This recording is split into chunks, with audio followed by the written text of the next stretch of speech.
number of new cases per day is also down, 400. You said yesterday that they had plateaued. We're about 400 net every day. And you said that those were coming from home transmission. Is that new data from hospital surveys? From last week. That's from last week. Remember we looked at the, can you excuse me 1 second, please? Remember we did the data last week where we looked at, we want to know where are those new cases coming from. I had a theory, which turned out to be wrong, like many of my theories. I thought it might be predominantly essential workers who were still out there working, showing up, and that's where the new cases may have come from. That was exactly wrong. The infection rate among the essential workers is lower than the general population. Those new cases are coming predominantly from people who are not working and they are at home.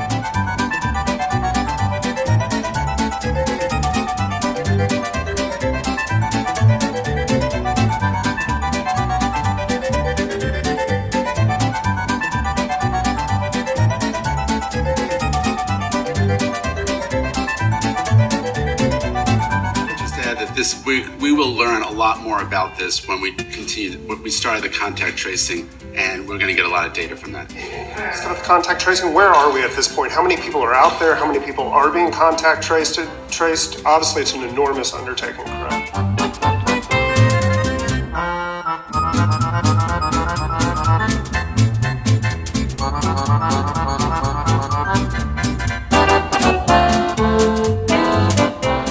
So this is just starting now.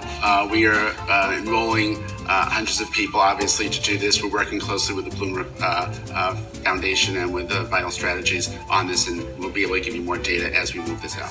Just considering the scope of this, I mean, we did a report a couple of days ago that basically said that it would take a team of 5 counselors 3 days to contact 50 people, exponential growth. Are you still confident that this is going to work, or is this merely a way to kind of like combat future outbreaks? The tracing is, as you say, a first time. Testing is a first time. Tracing is all of this is a first time. The tracing operation is tremendously large and challenging. That's why Mike Bloomberg was so important here in his offer to help with his philanthropy, with Johns Hopkins, with this group Vital Strategies, to come up with a program, recruitment program, how does it work, and then to coordinate it statewide, especially downstate, because there's such cross-pollination, to stay with the analogy, downstate, right? You live in Westchester, but you work in New York, but you have a summer home on Long Island. So the regional coordination is also very important.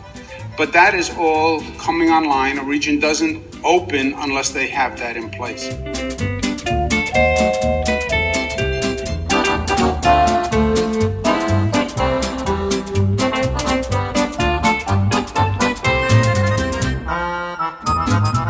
The data we took last week was more on the question of 400 new cases, where are they coming from? And again, my premise was they're workers, and the data said they're not. Which is actually good news. Surprising, but good.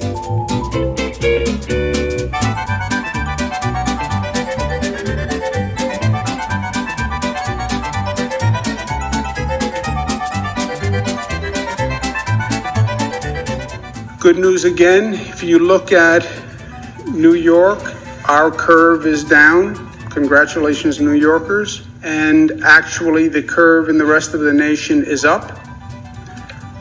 So while cases are increasing across the country, the number of cases in New York are actually going down. And that's remarkable in some ways because we had more cases than anyone else.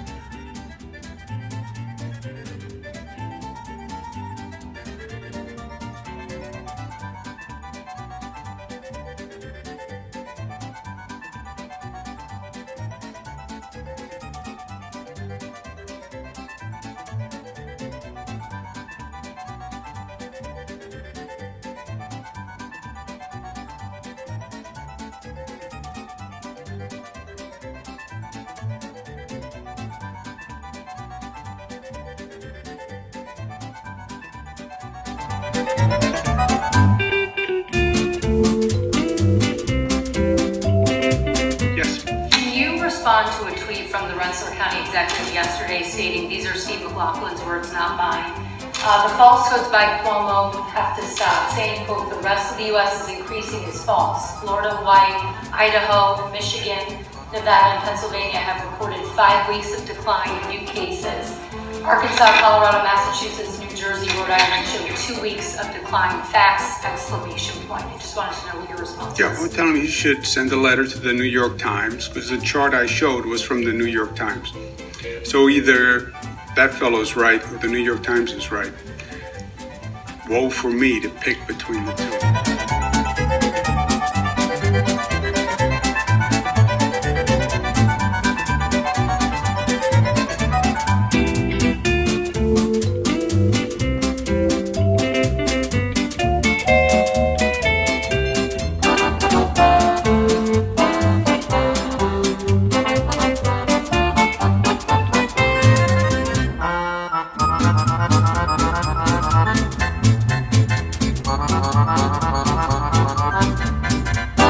Everybody says they read the good book. Mark 3:25. If a house is divided against itself, the house cannot stand. Read the good book and do what's right for the American people. And let's be together, tough, smart, united, disciplined, and loving.